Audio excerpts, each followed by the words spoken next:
క్రీస్తు వాక్య పరిచర్యలు అను ఈ మా కార్యక్రమమునకు ప్రేక్షకులందరికీ స్వాగతం, సుస్వాగతం. దేవుని వాక్యము యొక్క మహత్వమును, గొప్పతనమును గురించి మనం ఆలోచన చేస్తూ ఉన్నాం. ఈరోజు కూడా మనము దేవుని వాక్యము యొక్క మహత్వాన్ని దేవుని వాక్యములో గమనించడము. దేవుని ఆజ్ఞలు అని మనము ఆలోచన చేసినప్పుడు, దేవుని 10 ఆజ్ఞలను గురించి మనం ఆలోచన చేసినప్పుడు, దేవుడు ఈ 10 ఆజ్ఞలను తన వ్రేలితో 2 పలకల మీద వాటిని వ్రాశాడు. మనము ఈ 2 పలకల మీద రాయబడిన 10 ఆజ్ఞలను సమీపించి మనం పరిశీలన చేసినప్పుడు ఇందులో ఒక మూలమైనటువంటి ఉద్దేశం ఉంది. ఆ ఉద్దేశం ఏంటిదంటే గౌరవించుట లేక సన్మానించుట అనేటువంటి మూలమైనటువంటి ఒక ఉద్దేశం ఇందు లోపల దాగి ఉంది.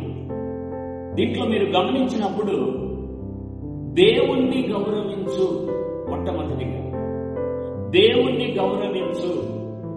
దీంట్లో రెండవదిగా దేవుని నామమును గౌరవించు. మూడవదిగా జనులను గౌరవించు.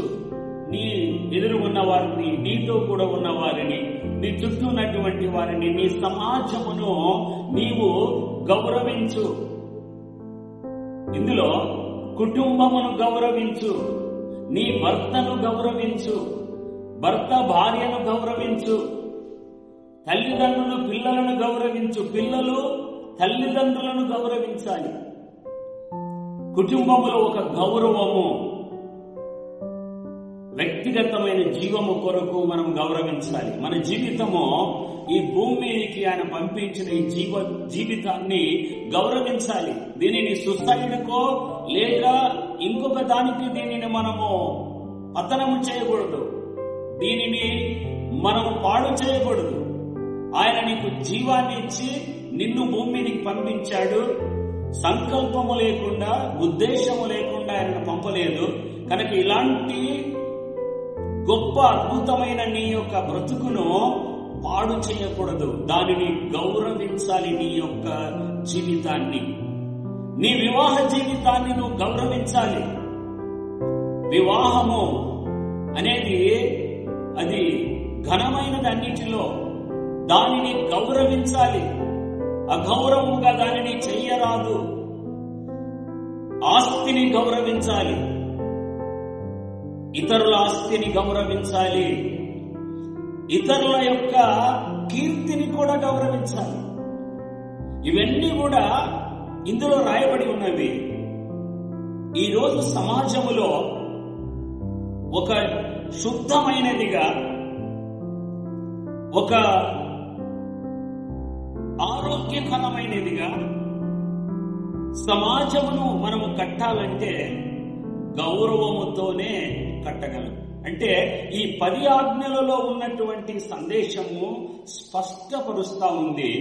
ఆరోగ్యకరమైన, పావనకరమైన సమాజంగా కట్టగలము కేవలము గౌరవముతోనే కట్టగలము అనేది ఈ 10 ఆజ్ఞలు మనకు స్పష్టపరుస్తున్నవి. ఈరోజు మనము ఈ గౌరవం అనేటువంటిది కుటుంబములో, వివాహములో, ఇతరుల ఆస్తులలో, ఇతర మనుషులలో, దేవునిలో, అన్నిటిలో కూడా ఈ గౌరవం నష్టపోయింది.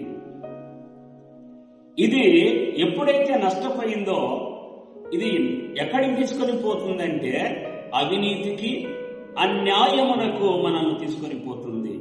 ఈరోజు పావనమైనటువంటిది లేక భయము, దేవుని భయము అనేది మాయమైపోయింది. ఈరోజు ఎగతాళి, ఒక కామెడీ, ఫన్ అనేటువంటిది లోకములోనికి వచ్చేసింది. గౌరవము ఎక్కడికో అది కనబడకుండా మాయమైపోయింది. ఈరోజు అందుకే దేవుని ఆజ్ఞ ఎంత గొప్పదో మీరు ఆలోచన చేయండి. ఈ 10 ఆజ్ఞలు దేవుడు వాటిని ఇచ్చాడు కదా. ఈ 10 ఆజ్ఞల యొక్క ఉన్నతత్వం ఇందులో ఉన్న శ్రేష్టత్వం గమనించండి. దేవుడు, కుటుంబము, సమాజము, వీళ్ళందరూ కూడా ఒక గౌరవనీయముగా మనము ఒకరినొకరు గౌరవించుకొని బ్రతికినప్పుడు నిజంగా సమాజము ఎంత దీవెనగా, ఎంత క్షేమముగా, ఎంత ఆనందముగా ఉంటుందో ఆలోచన చేయండి.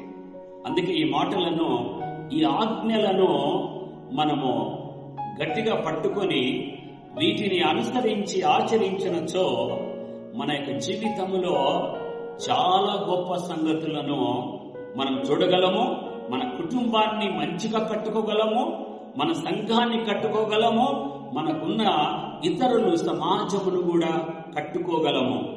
ఈ మాటలు మన జీవితాన్ని దీవించి ఆశీర్వదించునుగాక. ఆమేన్.